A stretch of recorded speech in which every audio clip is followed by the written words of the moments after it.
Mahlzeit, herzlich willkommen beim Radio Videomagazin mit einem neuen Video unsererseits. Wir sind im Europapark, wir sind noch vor Saisonstart hier. 50 Jahre Europapark und wir nehmen euch in diesem Video mit, was sich in der Saison 2025 alles ändert, was es Neues gibt, was es Besonderes gibt und was ihr erwarten könnt, wenn ihr dieses Jahr zum 50. Mal in den Europapark kommt, wenn ihr das jedes Jahr macht oder öfter schon hier gewesen seid.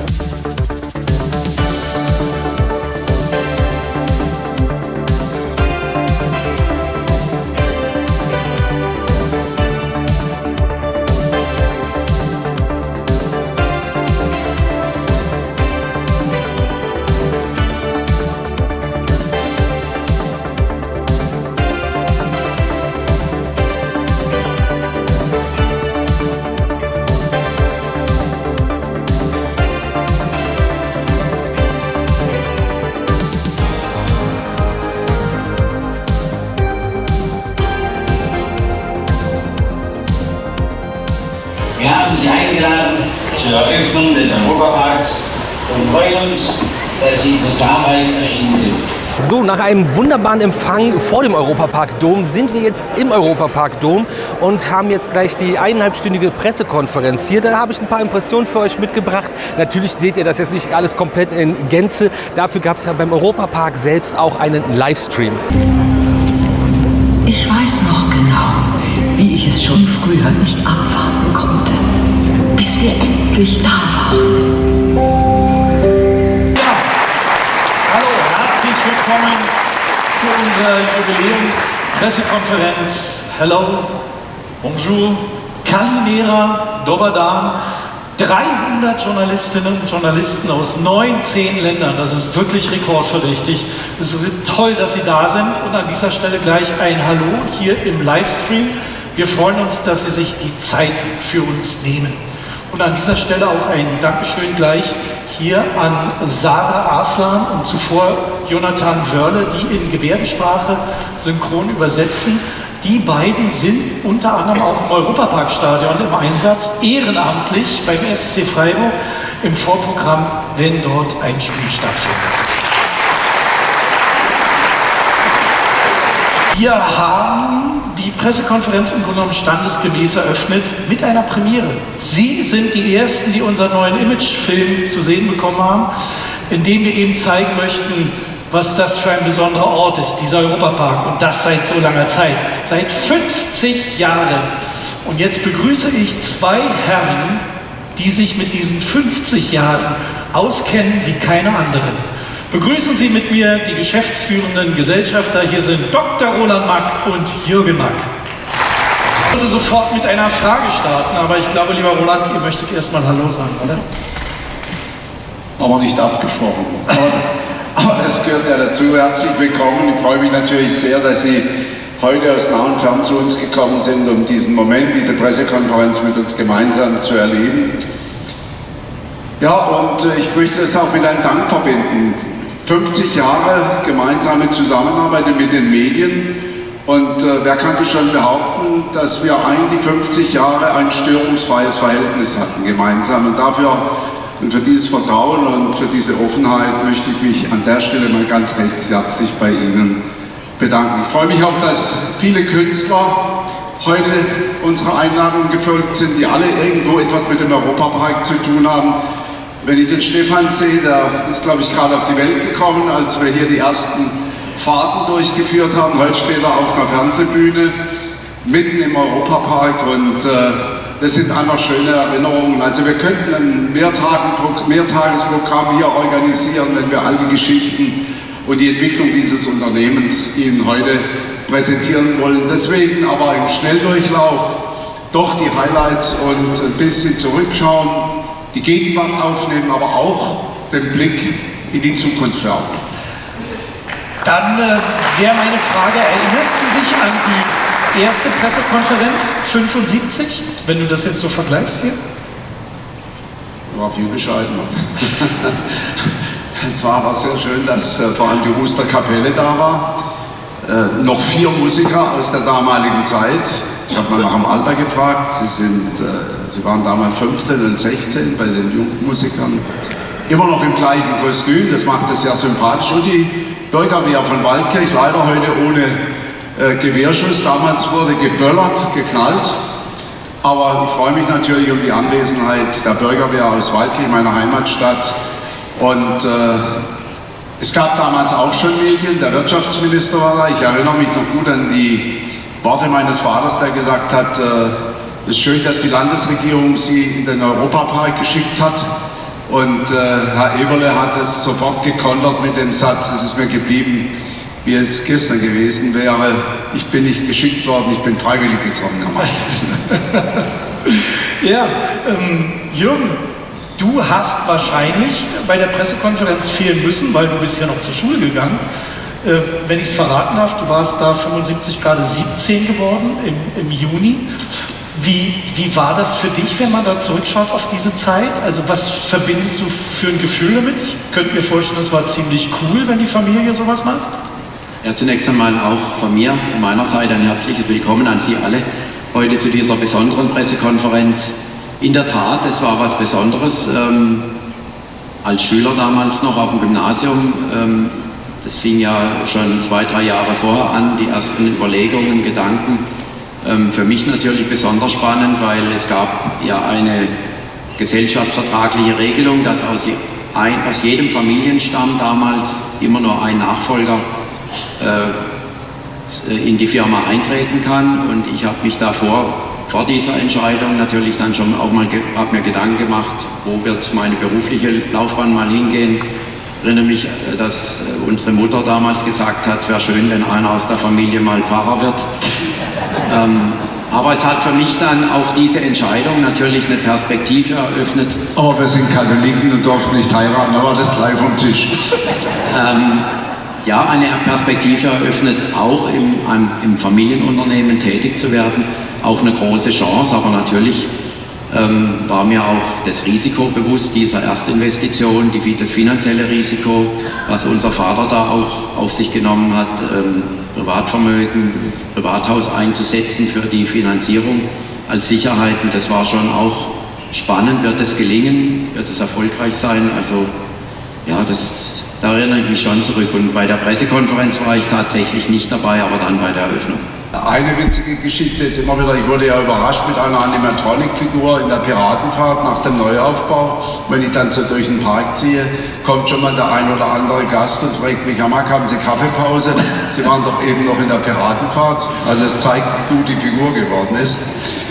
Eine zweite Anekdote, die mir einfällt, die hat ein bisschen was mit dem Colosseo zu tun. Ich erinnere mich, da war die WM in Südafrika und Deutschland hat gegen Argentinien 4:0 gewonnen. Eine riesen Stimmung in dem Innenhof mit 2000 begeisterten Fußballfans und es war eine Affenhitze. Da habe ich gedacht, naja, die sind alle so gut drauf, die saßen ja auf meinem Springbrunnen da und dann bin ich in den Keller gesprungen und habe den Schalter umgelegt und habe also 100 Fontänen eingeschaltet.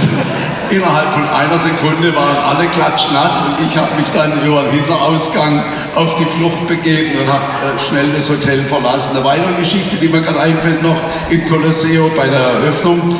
Ich hatte so die Eigenschaft, meinen Gästen die schönen Zimmer zu zeigen. Ich war so stolz auf die Hotelzimmer, die wir plötzlich gebaut hatten und im Angebot hatten. Und dann bin ich nachts um 1 oder 2 sind wir los mit einigen Gästen, waren schon richtig gut drauf und hatten schon einige Gläschen drin und haben dann so die Zimmer anschauen wollen. Das erste Zimmer, wo wir reinkamen, lagen 2 im Bett. Die natürlich schon sich umgeschaut haben, als plötzlich 5 oder 10 Leute in ihrem Zimmer drin standen. Naja, wenn es Sie mal erwischt, sagen Sie einfach guten Abend, Herr Mack. Jürgen, was war bei dir so eine schöne Geschichte?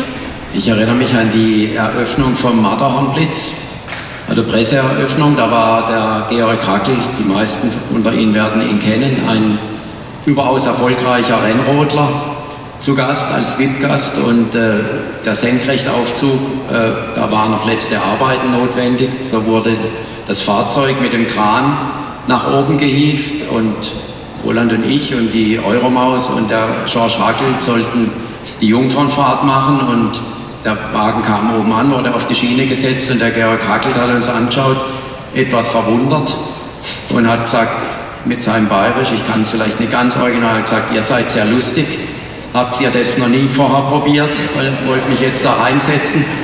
Und ein Mann, der ein Leben lang als Rennrodler, mehrfacher Olympiasieger, Weltmeister in den Eiskanal sich gewagt hat, hat dann doch ein bisschen Bammel gehabt. Und wir sind dann schließlich losgefahren und zu guter Letzt hat dann die Euromaus noch ihren Kopf verloren auf der Fahrt. Also es ist alles so ein bisschen schief gegangen, aber ist eine lustige Geschichte auf jeden Fall. Eine zweite Sache, so in den Sinn kommt, es war der Erzbischof aus Freiburg mit seinem kompletten Domkapitel zu Besuch im Park und es war schon abends, der Park war geschlossen, wir sind gemeinsam den Eurotower hochgefahren und wollten das alles von oben anschauen. Wir sind hochgefahren, die Gondel ist stehen geblieben und dann weiß man ja, fährt ja nach ein paar Minuten, fährt sie wieder nach unten, das ist nicht passiert. Es waren auch keine Mitarbeitenden mehr im Park und wir saßen da oben fest mit dem Erzbischof und mit seinem gesamten Domkapitel. Wir haben uns relativ gut gefühlt, weil waren ja Aussicht. Schönes Wetter. Ja, und die Geistlichen dabei, also kann ja nichts schief gehen. Und Gott sei Dank hat ein Mitarbeiter, der in Rust wohnt und in der Technik arbeitet, gesehen, hat gesagt, oh, da steht die Gondel oben, da kann was nicht stimmen. Ich fahre mal rüber in den Park und hat uns dann gerettet, hat uns runtergeholt mit dem Notbetrieb. Also das war auch so eine nette Geschichte. Ja, davon gibt es noch 100 draußen garantiert.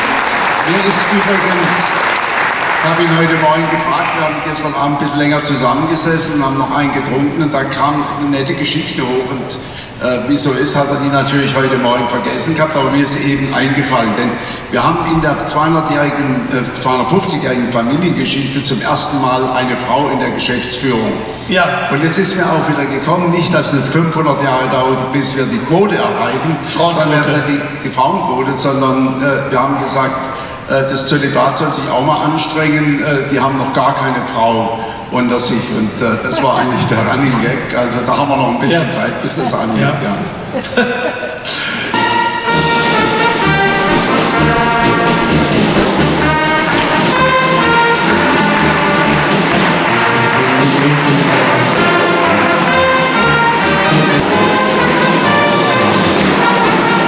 Guten Tag, danke sehr. Entschuldigen Sie mich, ich werde Französisch sprechen. Merci beaucoup. Merci d'avoir proposé ce merveilleux partenariat. Manche dürfen wir nicht erzählen. Ja, manche.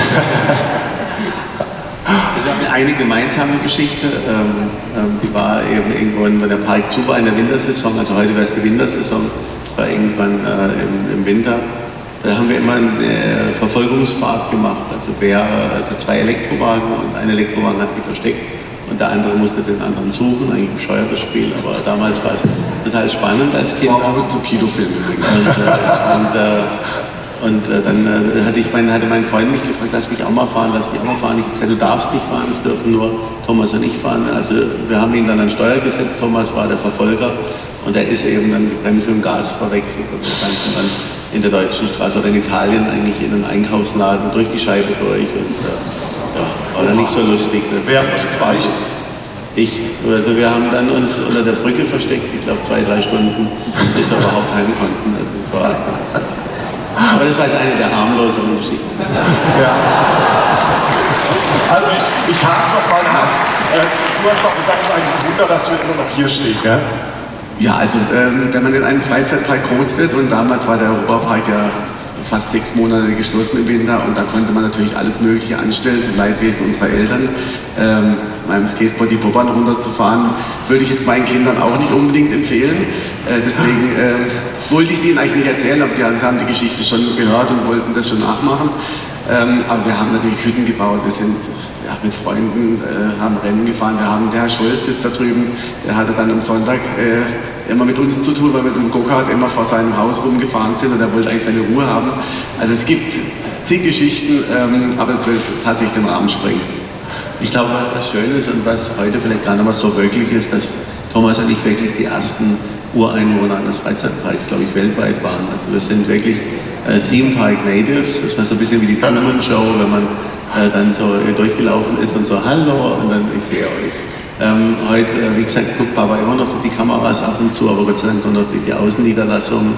Aber früher waren wir schon so, wer ist schneller, ne? Wir oder der Vater oder der Diskus, der uns erwischt. Und waren auch ganz offizielle Dinge dabei. Wir durften immer bei den Künstlern mitmachen, das fand wir ganz spannend. Vielleicht ist da die Affinität dann auch zum IP-Aufbau gekommen. Ich durfte nämlich mit 6 Jahren mit einem Lichtschwert über die Bühne laufen, im Varieté. Ne? Und es war dann ganz witzig, wenn dann so 10 Tänzerinnen und du stehst dann noch. Gut, also die ersten Ureinwohner des Europas, das nehme ich auf jeden Fall mit. Dankeschön an der Stelle. Glasperlenspiel. Hallo an Rossetti. Hallo an Stefanie Heißmann. Hallo an Alexander Wasser. Hallo an Claire Lassivion. Hallo an Tanja Tschetschenko mit ihrem Mann Norman Jeschke und den Kids. Kommt alle einfach blitzen nach oben. Hallo an Anita Hoffmann. Hallo an Stefan Ross. Da haben wir schon gehört. Hallo an Olaf, der Flipper mit seiner Tochter Pia. Hallo an Sally. Hallo an den Bundesliga-Schiedsrichter Patrick Ittrich. Und hallo an Hansi Vogt. Noch was Schönes, wir dürfen einen Crazy Sommer dieses Mal auch jetzt machen. Und wir freuen uns total drauf, wir sind in der Vorbereitung. Ja, jetzt haben wir gerade gesehen, Ann-Kathrin, es ist ein vollgepacktes Jahr. Es ist für jeden Geschmack was dabei. Alles, das kann man sagen, wirklich voll und ganz ausgerichtet auf die Gäste. Welche Rolle spielen denn die Gäste für dich? Ja, es ist auch für uns immer wieder faszinierend zu sehen, was in so einem Jahr alles vorsteht. Also da kriegt man manchmal ein bisschen, wird ein bisschen nervös, was wir hier alles in einem Jahr auch reisen. Das ist unglaublich, in welcher Geschwindigkeit wir hier vorangehen. Aber das sieht man auch. Ja, zunächst mal von mir auch herzlich willkommen und ich will dir noch, liebe Ann-Kathrin, auch nochmal persönlich gratulieren für die Geschäftsführung. Die erste weibliche Geschäftsführerin in 250 Jahren Geschichte ist, glaube ich, ein Meilenstein. Natürlich freue ich mich auch sehr. Dankeschön. Ich freue mich auch sehr, natürlich zum Prokuristen ernannt geworden zu sein und bedanke mich, oder wir beide bedanken uns ganz herzlich an das Vertrauen der gesamten Familie, angefangen von meinem Onkel Roland, Vater Jürgen, aber auch die Cousins Michael und Thomas sowie natürlich alle Partner und die gesamte Familie, dass das Vertrauen weitergegeben wird, und ich glaube, dass wir zusammen zeigen, dass wir an einem Strang ziehen, dass wir zusammenarbeiten und dann auch erfolgreich sein werden.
Das waren ein paar kleine Auszüge aus der Pressekonferenz, die ihr gerade gesehen habt.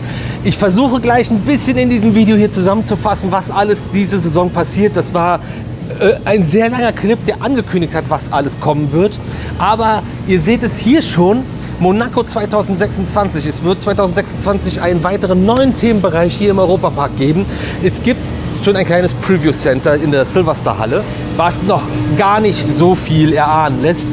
Aber dass das Ganze vielleicht ein bisschen Rennbezug haben könnte, wäre gar nicht so abwegig. Vor allem damit, dass der Europapark dieses Jahr seinen ersten Kinofilm quasi in die Welt hinausträgt. Denn mit Ed und Edda Grand Prix Europe gibt es den ersten weltweit laufenden Kinofilm, wo Ed und Edda das erste Mal auch in einem Kinofilm überhaupt sind, die beiden Maskottchen vom Europapark. Zusammen mit Warner wird das Ganze produziert von Mark Magic unter der Regie von Michael Mack. Und rund um diesen Film wird es ganz, ganz viele weitere Sachen geben, die ihr erleben könnt oder euch kaufen könnt, wie ganz viele Figuren, die im Spielzeugfachhandel zu kaufen sind. So wie eine Tony-Box-Figur, wo es dann also eine Hörspielserie zu dem Film dann geben wird. Es wird ein Buch zu dem Ganzen geben. Es wird verschiedenste Comics allgemein übrigens über den Europapark geben, auch mit der Geschichte vom Europapark. Ich meine, es war Code Europapark, die Mack-Geschichte. Ich bin mir aber nicht mehr ganz sicher. Nagelt mich nicht drauf fest und wenn ihr es besser wisst, gerne in die Kommentare. Und das Ganze wird auch noch gepickt mit einer neuen Attraktion und die wird es auch hier im Europapark geben. Die könnt ihr jetzt noch nicht fahren und wir eventuell doch, aber wir dürfen euch davon noch nichts zeigen. Und zwar das Grand Prix Adventure und das wird ein interaktiver Ride unter dem Kegel vom Europapark von Mack Rides zusammen mit Lagotronics und das in 10 verschiedenen Szenen in einem interaktiven Dark Ride. Ich verlinke euch hier gerne ein Video, da haben wir nämlich schon mit Mack Rides auf der Messe in Amsterdam ein Video zusammen gemacht und das ein bisschen mehr im Detail erklärt, wie das Ganze funktioniert. Wenn die Attraktion läuft, wie die gefahren sind, machen wir das gerne aber auch nochmal ausführlich hier in einem separaten Video. Grund genug, diesen Kanal zu abonnieren. Wenn ihr das übrigens gemacht habt, es geht ja hier auch um 50 Jahre Europapark.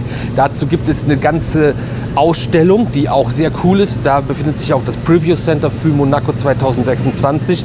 Gibt es einen Link in der Videobeschreibung, da gibt es nämlich ein Bildband zum Europapark. Da haben wir auch ein paar Zeilen zu beigesteuert und haben da ein bisschen was mitgeschrieben in diesem Buch und überwiegend dann vom Park Scout die Bilder zum Bildband Europapark und 50 Jahre. Also Link in der Videobeschreibung, wenn euch das super interessieren sollte. Was ich verstehen kann, weil die Geschichte wirklich sehr, sehr schön ist. Und ansonsten eben noch zur Pressekonferenz. Sich selber zelebrieren, sich selber in Szene setzen und feiern, das kann die Familie Mack auf jeden Fall.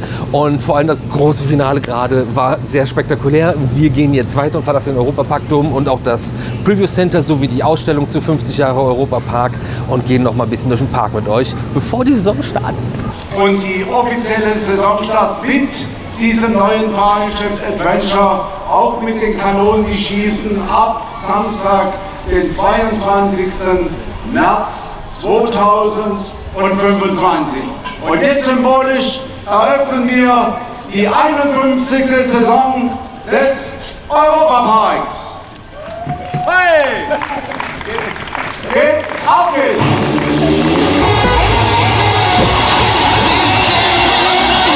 Wir sind Grand Prix Adventure gerade gefahren. Das Ganze ist jetzt noch nicht final fertig. Wir können euch noch nichts vom Inneren zeigen, haben aber schon mal den ersten Eindruck bekommen vom Fahrsystem und von dem, was euch erwarten wird, wenn ihr die Attraktion Grand Prix Adventure hier im Europapark erleben könnt. Ich glaube, ihr habt auch Verständnis dafür, dass ich das jetzt nicht weiter irgendwie spoilere. Ihr seht jetzt ein bisschen was vom Wartebereich auf jeden Fall schon, der sehr, sehr cool aussieht und super viele Details bereithält. Aber das Innere könnt ihr auch noch gar nicht bewerten, weil es halt wirklich noch relativ weit weg von komplett fertig ist. Und ihr solltet euch ja auch ein bisschen überraschen lassen, wenn ihr dann in den Europapark kommt und die neue Attraktion hier selber testen wollt. Aber das ist noch nicht alles Neues, was sich hier im Europapark 2025 zutragen wird.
befinden uns jetzt in der Bazaar Arena und hier gibt es eine Pferdestuntshow und dieses Jahr dann mit Zorro. Zorro habe ich als Kind, ich habe mich als Zorro an Karneval immer wieder verkleidet.